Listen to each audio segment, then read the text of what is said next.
मन की शांति। एक गांव में एक साधु रहने आया।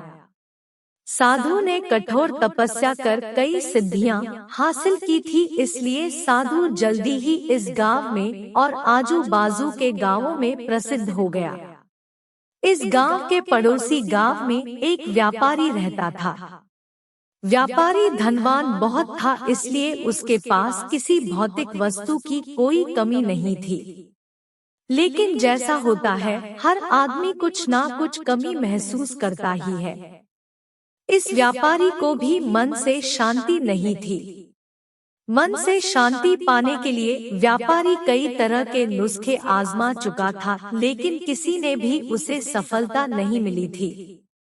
गांव के लोगों से साधु के बारे में काफी प्रशंसा सुनने के बाद व्यापारी ने तय किया कि वह इस साधु से जाकर मिलेगा और उनसे उसकी समस्या का समाधान मांगेगा। हो सकता है अपनी सिद्धियों के बल पर वह उसे मन में शांति लाने में मदद करे। अगले दिन व्यापारी साधु जहां रहता था उस कुटिया के पास पहुंच गया। व्यापारी ने अपने मन की सारी बात साधु को अच्छे से बताई।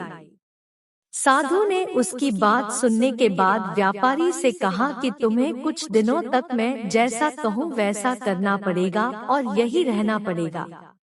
व्यापारी किसी भी तरह मन की शांति पाना चाहता था, इसलिए वह तैयार हो गया। अगले दिन साधु ने व्यापारी से कहा कि आज के दिन तुम बाहर बैठोगे। साधु ने व्यापारी को एक जगह बताई जहां पर उसे बैठना था। सूरज चढ़ते ही तेज धूप सेठ पर पड़ने लगी।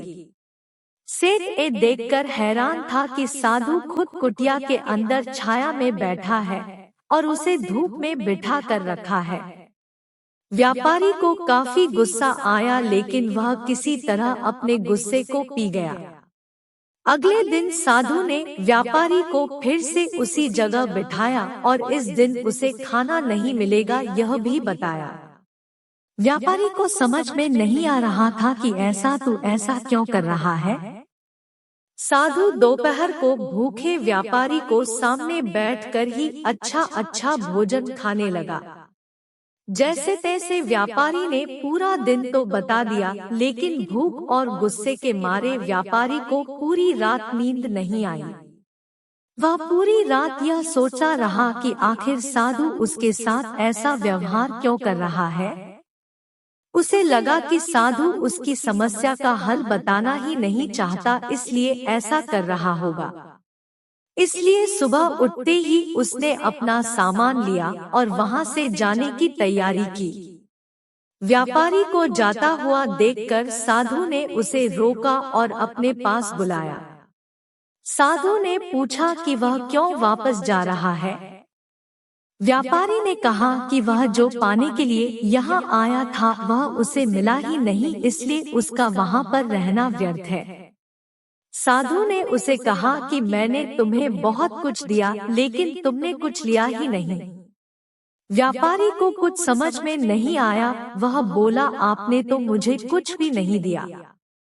साधु ने कहा कि जब मैं तुम्हें धूप में बिठाकर खुद छांव में बैठा तब मेरे सर पर पड़ने वाली छांव तुम्हारे किसी काम की नहीं है, यह तुम्हें समझ जाना चाहिए था। तुम नहीं समझे, तब मैंने तुम्हें भूखा रखा और तुम्हारे सामने अच्छा भोजन खाया, तब भी तुम नहीं समझे कि मेरा खाना खाने से तुम्हारा पेट नहीं भरने वाला। यही बात को आगे बढ़ाते हुए मैं तुम्हें बताता हूँ कि मेरी सिद्धियों से तुम्हें मन की शांति नहीं मिलने वाली। जैसे तुमने अपने परिश्रम से धन, नाम, रुतबा सब कमाया है, वैसे ही तुम्हें अपने मन की शांति भी खुद ही कमानी होगी। व्यापारी साधु की बात समझ गया और उसने साधु से कहा कि मैं यहाँ किसी ताबीज या किसी वस्तु को पाने की आशा से आया था, लेकिन आपने मुझे उससे भी कीमती चीज दे दी। उसने साधु को धन्यवाद किया और खुशी खुशी अपने घर वापस लौट गया। दोस्तों, हमारे जीवन की परेशानियां हम ही हल कर सकते हैं। हाँ, किसी और से हम उन्हें हल करने का रास्ता जरूर जान सकते हैं, लेकिन कोई और व्यक्ति उन्हें हमारे लिए कभी हल नहीं कर सकता।